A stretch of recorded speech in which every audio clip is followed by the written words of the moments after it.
Hello, listeners, and welcome to Never Seen It. This is a podcast about movies that we haven't seen yet. My name is Betsy, and I'll be your host this week.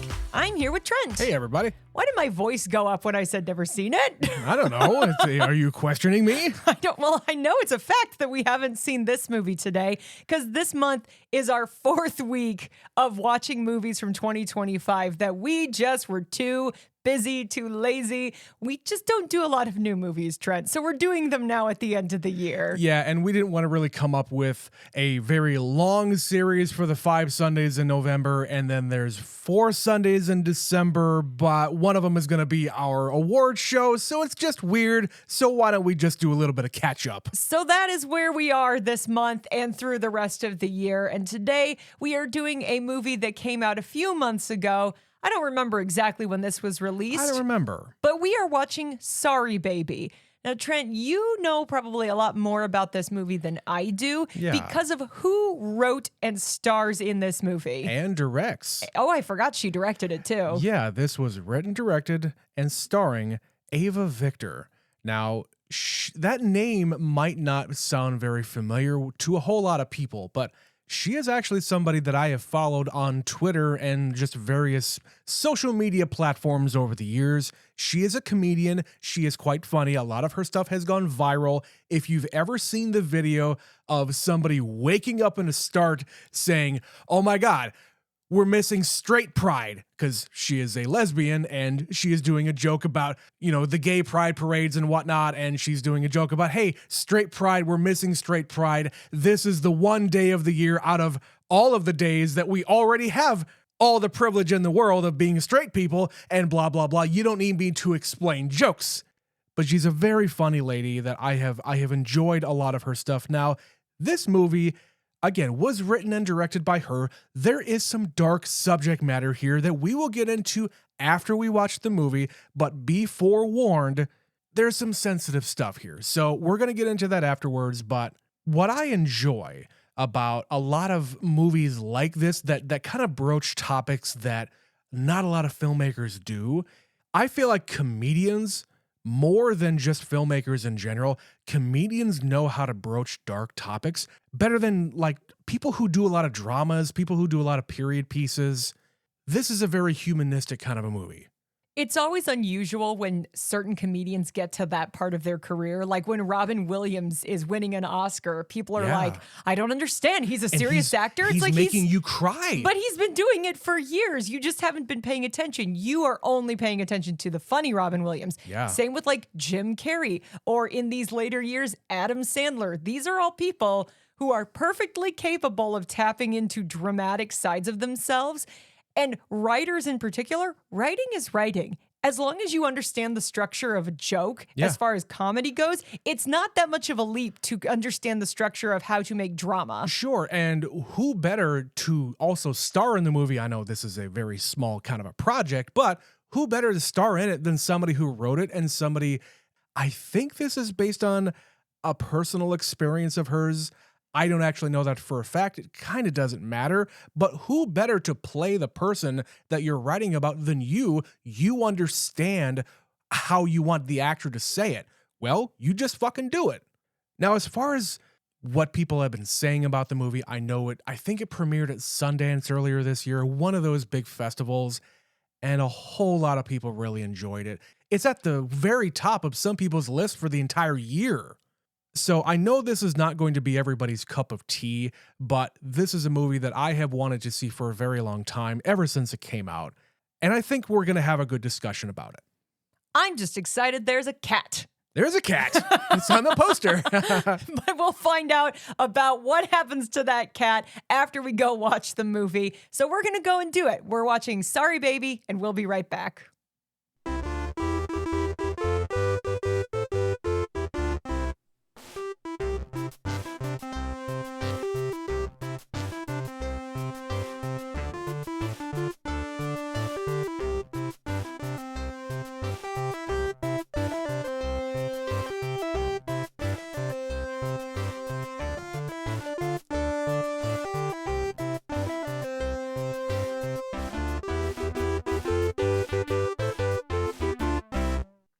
And we're back from watching Sorry Baby.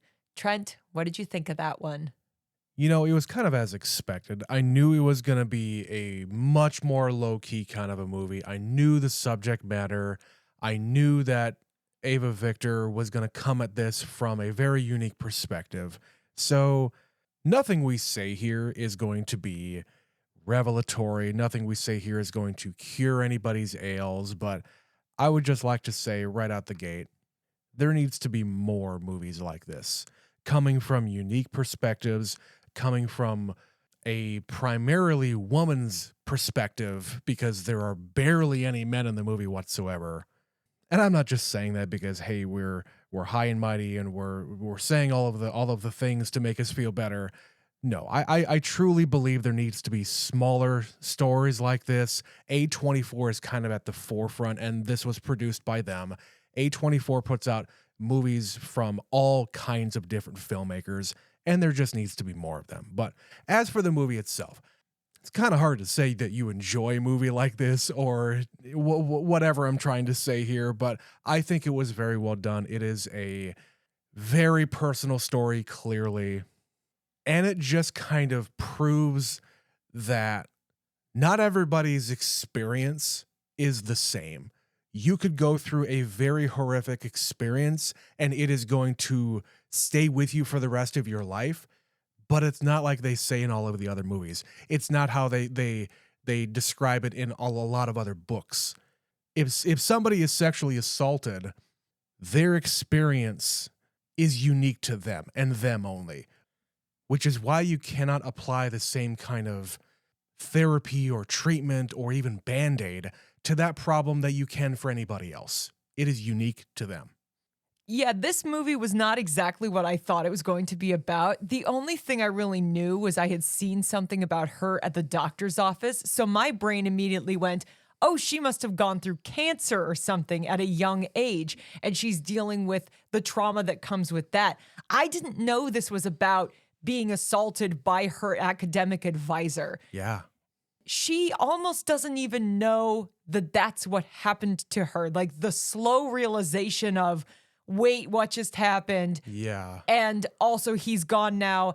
And also I'm still here. And she sort of just stops. Like in that moment, she kind of just stops moving forward in her life. And she stays in the house and she stays at the school and she gets his office. And all of these things are kind of messing her up, but also she just keeps soldiering on. Yeah, because she's a really smart lady. All of the people there really admire her and think that she could do a great job at this college. And there's plenty of people like this where, hey, you're just really good at being at school, whether that's learning, whether that's teaching. That's academics for you. It just is. And some people fit very much into that space. So I don't say that her staying there has anything to do with what happened or anything really. This to me is a natural progression of her career. She actually wants to be there, but this thing that happened to her, the bad thing as she refers to it, Right. it colors her entire experience. The thing I was thinking of after we finished watching the movie is that girl who is in her group, who is in Yeah. her advisor group. The shitty friend. The one who is just always saying the weird things out loud and following you around. Uh-huh. She spends this whole movie telling her, it's so easy for you. Everything comes so easily. Yeah. But she has absolutely no idea how difficult every second is for this woman. Existence in this space is a difficult thing for her, I'm sure. Yeah, she has spent the last several years just not even talking about it. Like, she doesn't even file a police report. She doesn't go to the emergency room because she's still even just figuring out what it was in the first place. Yeah. Because it's that complicated situation that often happens where it started as it was okay. Right. Or at least she thought it was. Or it could have been. It could have been. She kind of wanted to make out with this guy. And then it stopped being about that. And she realized inside of her, she didn't want this. And even though she didn't want it, she couldn't stop it from happening. And then she's just sort of stunned and doesn't want him to go to jail because she still thinks he's an okay person. Right, because maybe the act, like he didn't get far enough to have it rise to that level, but inside her own brain. but he still crossed that line. Yeah, when she describes it, when she says he looked scared, Yeah. the fact that he had done that scared him. The reaction, the immediate reaction after it, where she just doesn't even know what happened. She is just driving home, and you said, I don't think she blinked that whole scene. Yeah, so I want to talk about that scene as long as we're here now. We have a lot of long takes, long shots of the same just interior of a house or even the exterior of this house, where it's kind of the mid part of the day, afternoon, evening. The progression keeps on going that she was there for a very long time in Hours. his house. Yes. By the time she comes out of there, it is pitch dark. She comes out and immediately sits down on the porch. Did she put on her boots there? Is that what happened? Yeah, because he says, could you please take off your boots? I figured that she just went out there to sit down because she doesn't know how to react. But no, she's literally just putting on her boots. But she comes out there with this kind of blank stare on her face, kind of like she's feeling numb. And like one of the guys who is on the side of the road says, hey, your shoes are untied. She doesn't react to it. She doesn't do anything about it. She just gets in the car and is facing straight ahead. And from what I could tell, she does not blink in the entire time that she's in that car. And she drives all the way home. She drives home and just is standing there again, feeling numb. And her friend immediately knows something happened because she knows that she went over to the professor's house or even just his office to talk about her thesis. And she immediately goes from, oh, how'd it go with the professor about your thesis? To, hey, are you okay? To, hey, did something happen? Because she's a good friend and she can maybe recognize that something on her face tells her, oh my God, what is going on?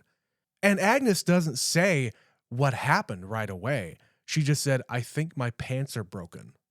Yeah, she's clearly in shock in this scene. Yeah. She doesn't know what happened. And the way the rest of it unfolds, where she immediately is like, I'm going to take a bath because that's where her head goes. Right. I need to clean myself.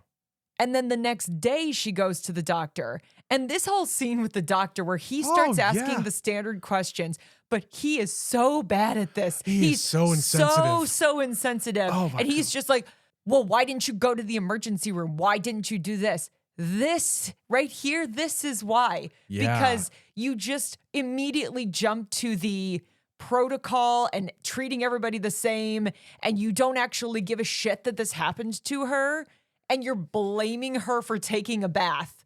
Even in this moment, she's like, I don't want him to go to jail. Like, she says it later in the movie. What purpose would that serve? Yeah. For her, where she is and how she feels about it at that moment, she just wanted to make sure that she was okay, that she doesn't have a pregnancy, that she doesn't have an STD. She just wants to know that so that she can start moving on. The physical portion of that is what she's concerned about right now, and who wouldn't be? The more extraneous stuff outside of her, she's less concerned about because all of this is happening to her very, very quickly. And maybe in her mind because, well, it wasn't as severe as all of those other people that I've heard about who were attacked. It didn't rise to that level. Yeah, why should my experience, which wasn't that bad, quote unquote, as far as she's concerned, be such a hassle? And she won't even say it out loud. She literally, this happens to her. She doesn't talk about it. She doesn't bring it up. She files a report 2 days late, and the university is there like immediately. They're like, oh, hello, hi, we've been waiting for you. So here's the thing.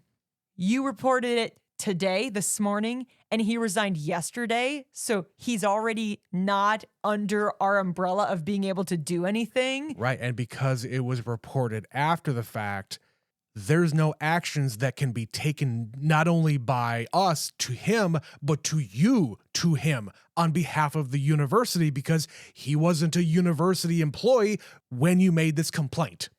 And it's kind of more of the same that happened in the doctor's office. These two women are trying to demonstrate, oh, we care deeply about what happened, but also we can't do anything about it. But they give her the standard, like, we are so sorry this happened to you. understand that we take these matters very seriously.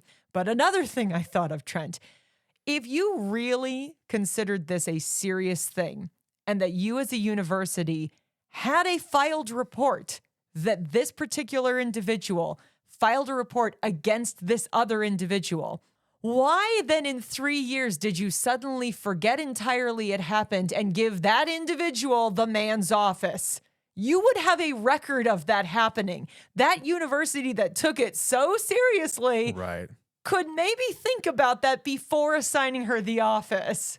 And that just goes back to people being kind of insensitive to her and the situation and not really thinking twice about it, thinking about what she might think, and her not wanting to like upset the apple cart isn't going to complain about it because she knows the university. She probably knows that there is a lack of offices around there. Nobody else has left the university. And she will not speak up on her own behalf. Right. So her friend is there to at least offer to say, no, there's mold in that office. You need to find her another office. There's a dead animal in the walls. Right. Let's light it on fire. Like, whatever you need, honey. Yeah.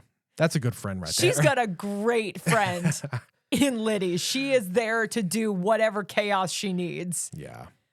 But yeah, this thing happens to her, and it's all about how she just kind of keeps it inside of her. She keeps it buried, but it's always kind of there.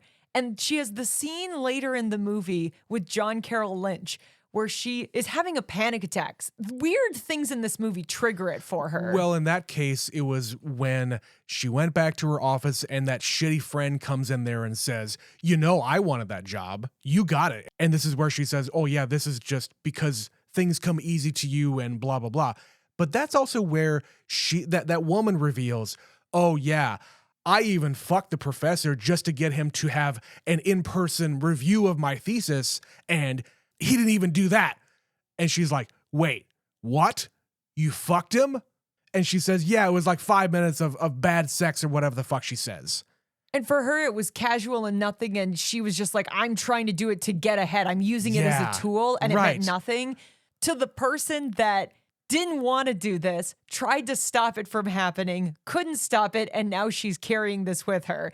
But she's having this panic attack, and she's telling a complete stranger about it. John Carroll Lynch is not a man that she knows. He's a guy who owns a sandwich shop. And she starts saying, it's bad. People keep telling, when I tell people about it, they tell me it's bad. And then I feel bad for not feeling bad enough about it. Yeah, the people that I tell, they suddenly feel so scared for me, so sad for me. But then I put it back on myself because it feels weird and she feels guilty if she doesn't think about it as often as maybe other people would. She doesn't want to think about it, but then when she does think about it, she feels guilty for thinking about it. But if she buries it, she feels guilty for not thinking about it. It is ever present whether she is trying to think about it or not. And he says, when did this happen? About 3 years ago. And that's not a very long time. It is a long time, but it's not a very long time. And in that scene, she's kind of okay, but this is coming right off of having a panic attack. Totally. And then other times, like she's at the dinner party, and that's before we know what happened to her. Right. And she has to kind of excuse herself. Something triggered, somebody said something that triggered a memory. I don't exactly remember what was said, but it was, again, that shitty friend. You keep calling her a friend. I think you're not using that word quite appropriately. You're right. I feel she's like just a shitty person. Well, yeah, I feel like all 5 of these people, I think it's 5 people, were in the same graduate program together, and they're all kind of colleagues because they're all doing the same thing. It's basically a class reunion when they have this dinner. Like, look, all of us were there at the same time. We made it through the program together. Yeah. Yay, us. Let's reconnect. But like the way Agnes needs to excuse herself from that dinner table, we too need to take a break for a quick word from our sponsor. We'll be right back. What's the matter, Billy? You look bored just sitting there clicking that pen. Well, Becky, I've already listened to this week's episode of Never Seen It, and there's nothing left for me to do. Guess I'll just sit here and click this pen until next Sunday. Wait, Billy. What if I told you that the Never Seen It crew puts out 4 other shows every month? 4 shows? How do I get those? It's easy. Just go to patreon.com/neverseenitpod, and for $5 per month, you get access to all their extra content. Wow, that sounds a whole lot better than clicking this pen. It sure does, Billy. It sure does.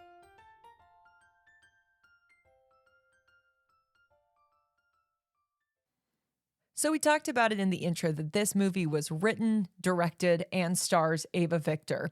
And I want to talk a little bit about, let's kind of break that down, I guess. So let's talk about the script first. We said sometimes the people who are doing comedic writing primarily are very good at writing drama. And I definitely think she's able to do that here. And the thing I was considering was the fact that this just feels like life. That's why it's funny. Like, the movie is actually quite funny. It is. And it's not because she's trying to be funny. It's not setting up elaborate circumstances to get to a punchline. It's just, this is what life is.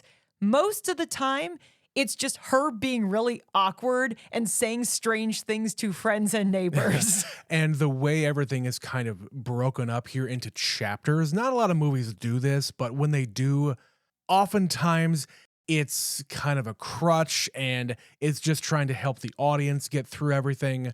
But I don't think it is a crutch in this movie. I think there are distinct periods of time in her life of before the incident and after the incident, like where she is in her life and her recovery. It's also a summation of the thing that we're going to take away from that year. Right. But in the way that you said, this is just kind of life. You know, think about when you were in college. You didn't go to grad school or anything, but you remember what your life was like right out of college. You try to keep up with your college friends, and you still do to a point. People start to move on. They meet people, they get engaged, they get married, they start having kids. But the way in which Agnes in this movie just kind of never gets away, like at that dinner scene, the shitty friend is talking like this is her house, right? So she owns a house. The other guy at the other end of the table just bought a house. So they're all kind of talking about the life events that happen in this part of your life in your mid to late 20s. I mean, you and I met when we were 26 in 2011, or around there anyway, our mid 20s. So these life events are happening to everybody else except her. The only thing that is happening in her life is she got a cat and she got promoted at work. And a haircut. Yeah. Those are what happened to her. Right. And, you know, going back to the whole chapters thing, these are the chapters of her life. And her life in some capacity hasn't really started yet because she hasn't done any of these big moments. And people keep asking her throughout the movie, is that something you want? Is that something you envision yourself doing? Right. And she kind of doesn't have a vision of her own future. She just says, I don't know. I don't know. All I know is I don't want that. Or maybe someday. Right. I don't know. It doesn't sound good to me. When she's in the bathtub with Lucas Hedges, he asks her, so do you want what everybody else wants? And that's a great question. That's a big question. That is big thoughts for Lucas Hedges in a bathtub. But I think it's an important question, not only just for her character, but for everybody. Especially if you're from some of these newer generations. Like, we are elder millennials, and we're lucky enough that, hey, we bought a house a long time ago, and we are stable enough in our own lives that, hey, I can actually see a future for us. But a lot of these younger folks, they don't see anything past college. They don't see a house with a white picket fence and 2.5 children and 2 dogs and 3 cats. Well, she's still in the same house. They comment on the fact that she's in the same house they were in while they were attending grad school. She just didn't leave. She just lost her roommate was all. Yeah. And the way she is kind of addressing this is, you know, I don't really know. I know I kind of don't want this. I know I kind of do want that. But I know what I don't want is the standard nuclear family that are studied in books. And even though she's there with a man and she's asking for him to come over to fuck her, she doesn't even know that she wants to spend any more of her life with him in that way. She just wants him at that moment. They're friends with benefits, and that's good enough for right now. Neighbors with benefits. But yeah, she just sets up all of these kind of little vignettes, pockets of life that this woman is going through. And she's very good at show, don't tell. And this is kind of where we're tiptoeing into the director part of it. Yeah. Where there are some scenes in this movie where, like, she's alone in her house and she hears the wind, but she thinks she hears something else. And it just is demonstrating how she doesn't feel safe in her own home when she knows she is alone because of what happened to her. And there's a couple of other moments here where I think she is feeling even more vulnerable because people can see her in her house. Like, the one thing I really don't understand about this house is that, number one, the bathroom, a bathroom is right off of the kitchen, and I just don't like that in a house.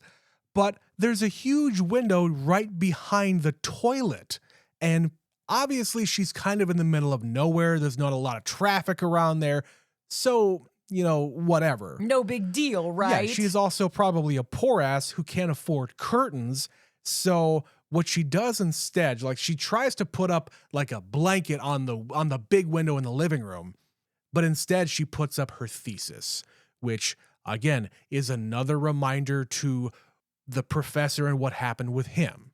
This is another like show, don't tell kind of a thing. This is a little more tell, but there's stuff like that throughout the whole movie. The scene you commented on before, after the attack when she's driving home, it is this extremely long shot following her to her car. It's an extremely long shot driving away.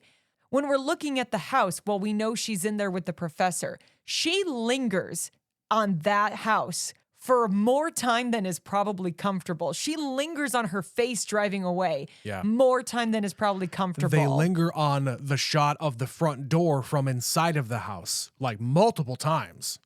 And it's all these things where when you don't know what's going on, it's like, why did she make this choice to stay here on this shot for so long? But when they reveal it, all of a sudden you're like, wow, you are really drawing us in by just hanging out on this shot and not letting us go. So in that regard, I think the direction is quite good once you understand the motivation for why she's doing that. Yeah, because I feel like the character here is kind of holding their breath, not really knowing what is about to come through the door, if anything is out there or not, talking about the front door scenes. And especially when we're on the long shot of the house outside of the professor's house. Me knowing what was going to happen in the movie, the big bad thing that happens to her, I figured that's what was happening in that moment. But you not knowing what was going to happen in the movie, what did you think was happening? All I'm getting from this is, okay, we've hinted at the fact that, hey, maybe you should sleep with this guy. Like her friend kind of joked about it. Yeah, the friend says, you should fuck him. No, I don't want to fuck him. And then when she goes to her rescheduled appointment, she goes to his office, which is the place that this meeting should be taking place. Of course. And I'm sure it's a small town. He literally lives a couple of blocks from campus. Everybody knows. Everybody has probably been over there one time or another. The group meets there sometimes. For her to be with him alone in his house. And he says the ex-wife and the kid are gone. Yeah, he makes a point to mention that. Yeah. And then we just hang out here and it's getting darker and darker.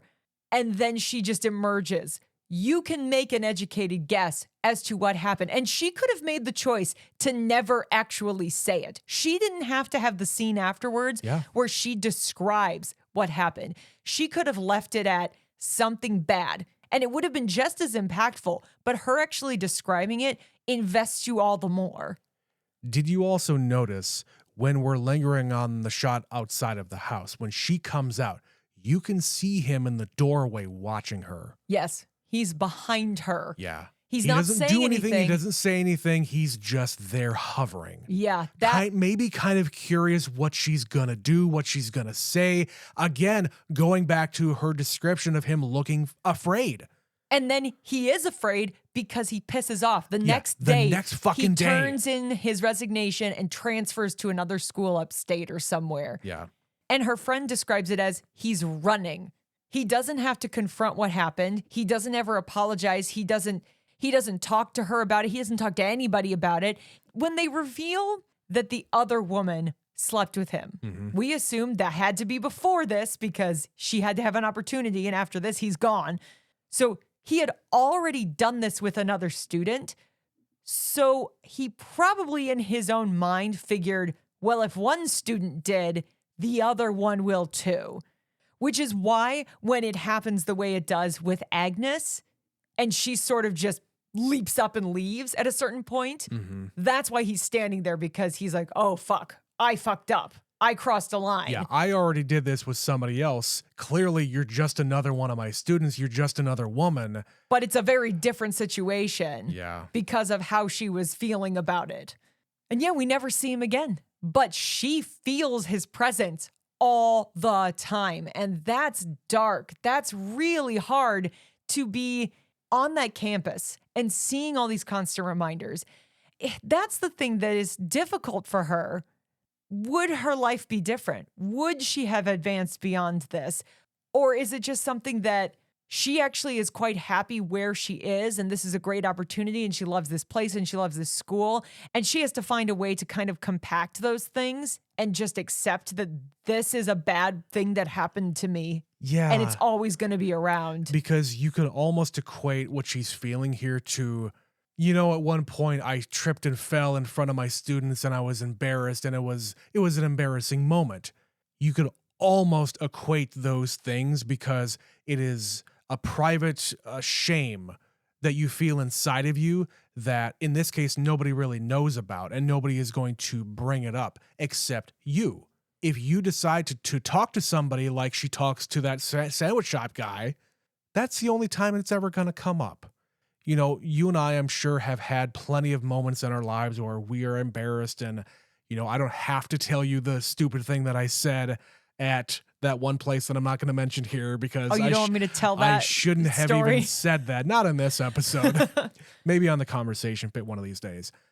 But unless you actually say the embarrassing thing or even this thing that happens to her, it stays inside you.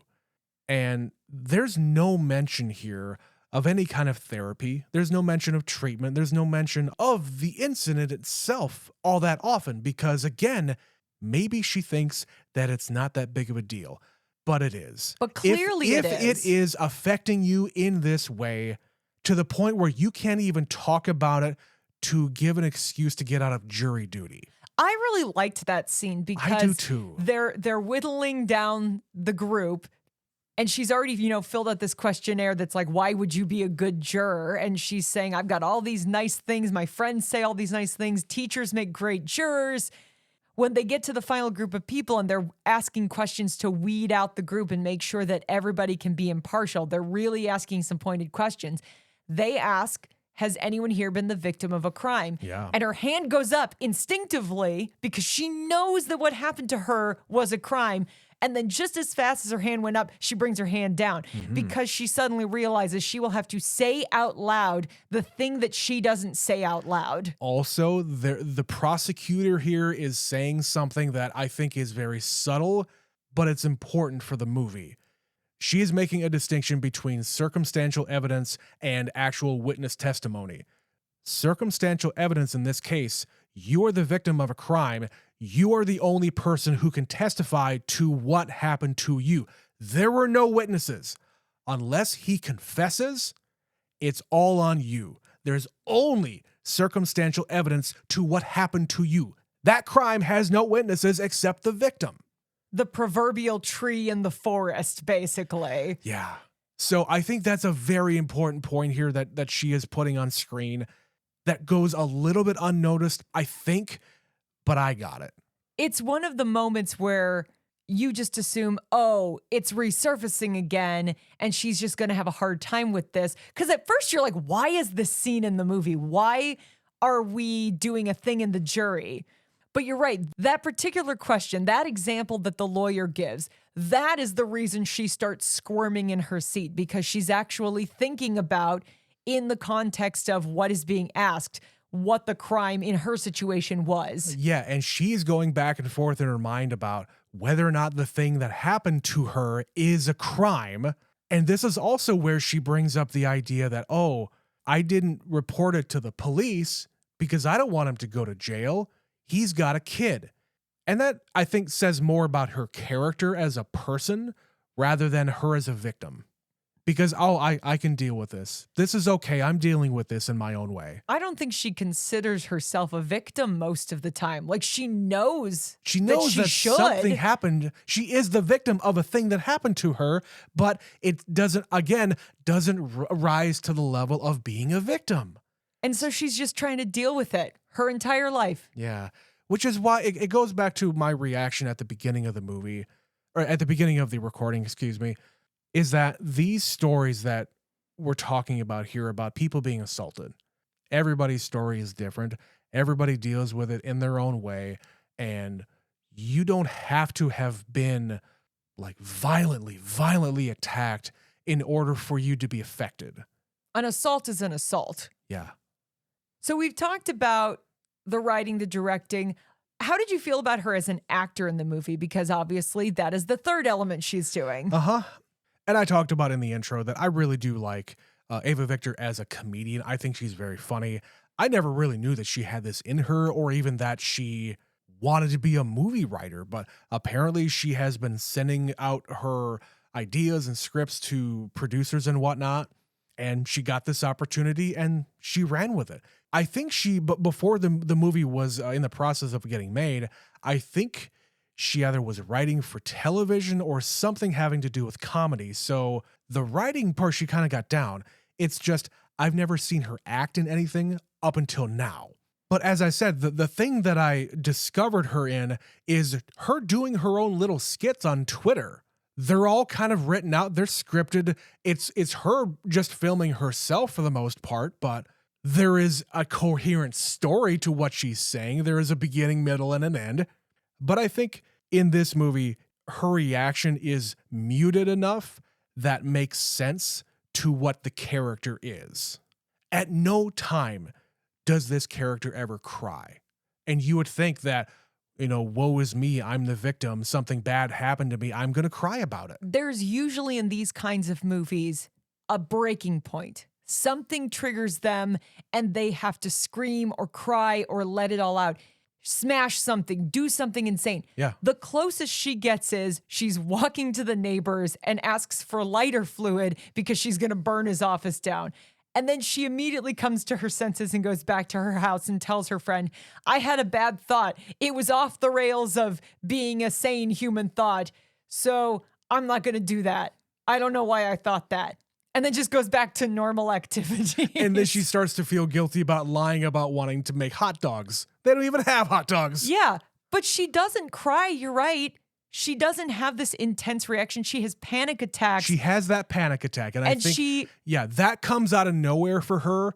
And it surprises her that I don't think that she expected to have that reaction, which is why she's kind of running. She's driving away from the thing that happened. This is the kind of performance where all of those reactions are internalized. Yes. She is an internal person who does not have big public meltdowns.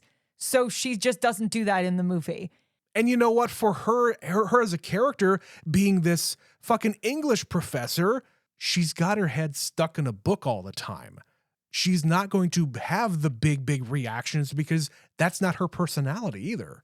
And then, of course, when we say that she is known as being a comedian, she does get to be funny, but in the way I described earlier, where she just gets to say things that you would hear in real life. It's not that bizarre.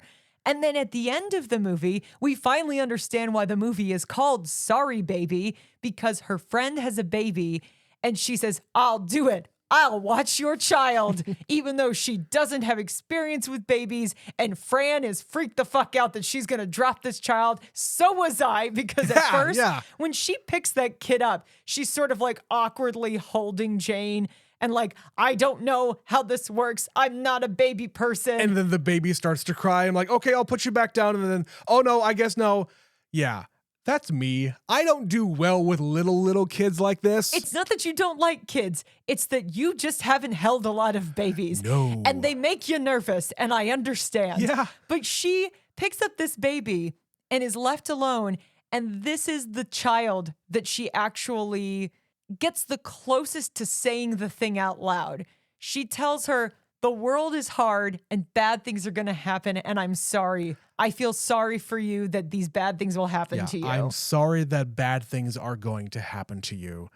And I think that is the most honest thing that she could possibly say. And even in this moment, doesn't cry. She's just saying, I feel bad about what happened to me.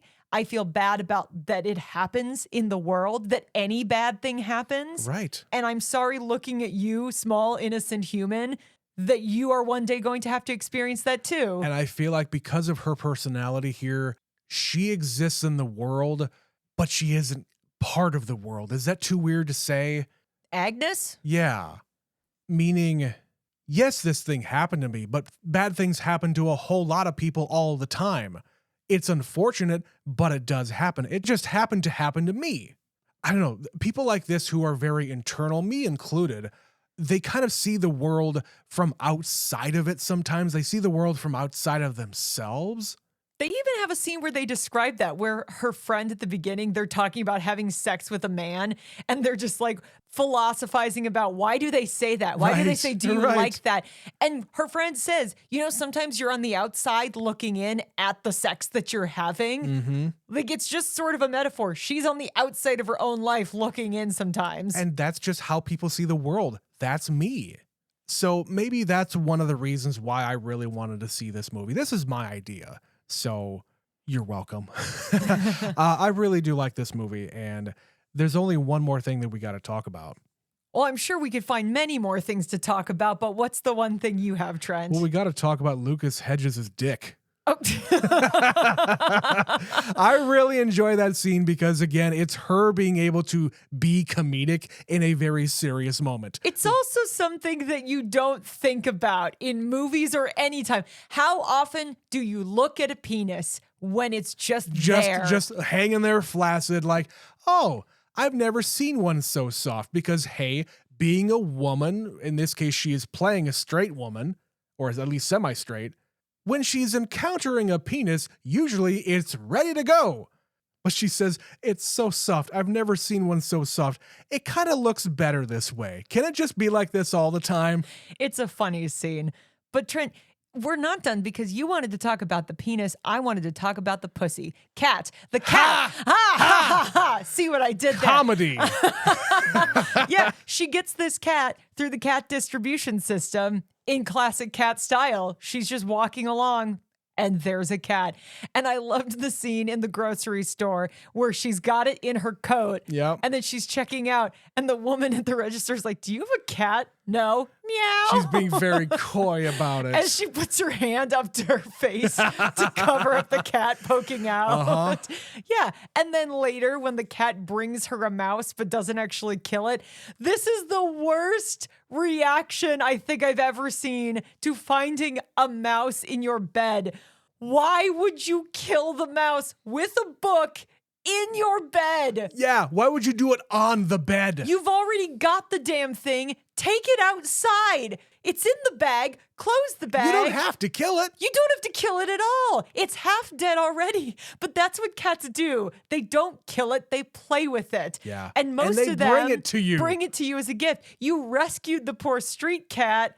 She is indebted to you for the rest of her life. She brought you a gift and you killed it. And then she goes running to Lucas to say, will you fuck me? Because she needs distraction. That's the kind of person she seems to be, where as a high emotion starts bubbling up, she needs a distraction to bring it back down. If she's having a panic attack, eat a delicious sandwich. Yeah. If there's a mouse in your bed, fuck your neighbor. A to B to C. I got it. A to B to C.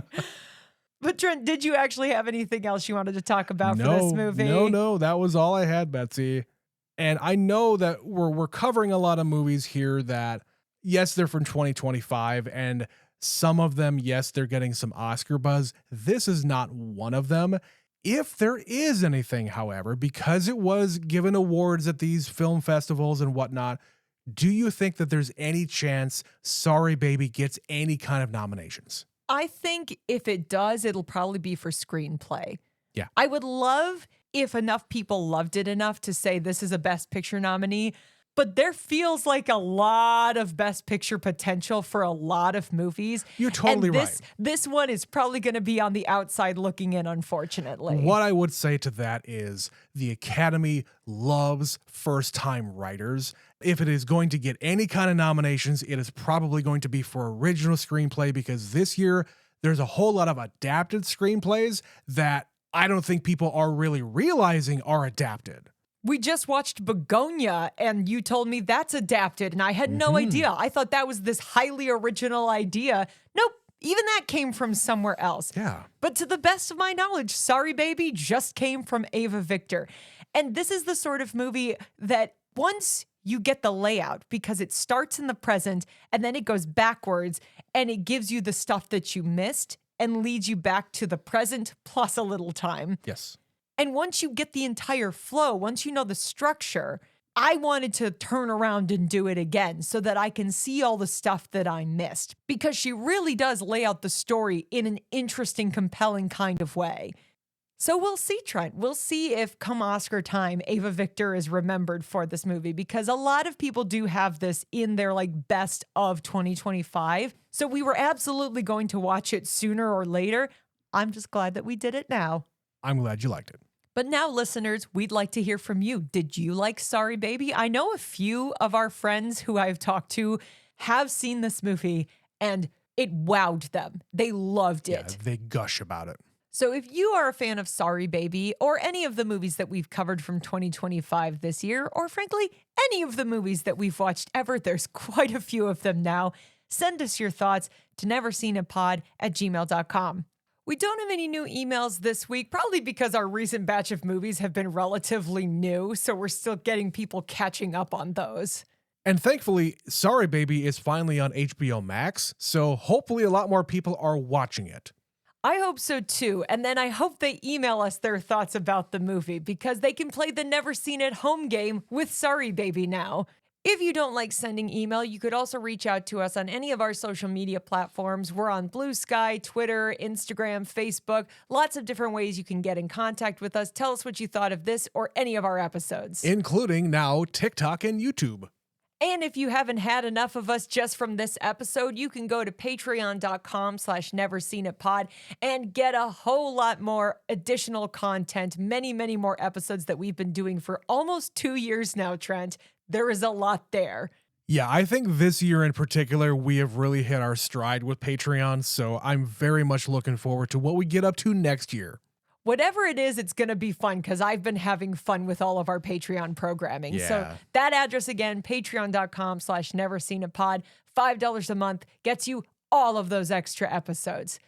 But we have more episodes to come in 2025 on this very feed, Trent, including next week's episode, which is, one might say, a continuation of something we started our year with. Yeah. What will we be doing for our last episode of November? Well, because we are continuing on with 2025 movies, what better way to end November, I guess, with another brand new movie? Betsy, we are going to go to the theater and watch Wicked for Good. So come back next week for that episode. As always, we thank you for listening. My name is Betsy. My name is Trent. And we'll see you next week. See you guys.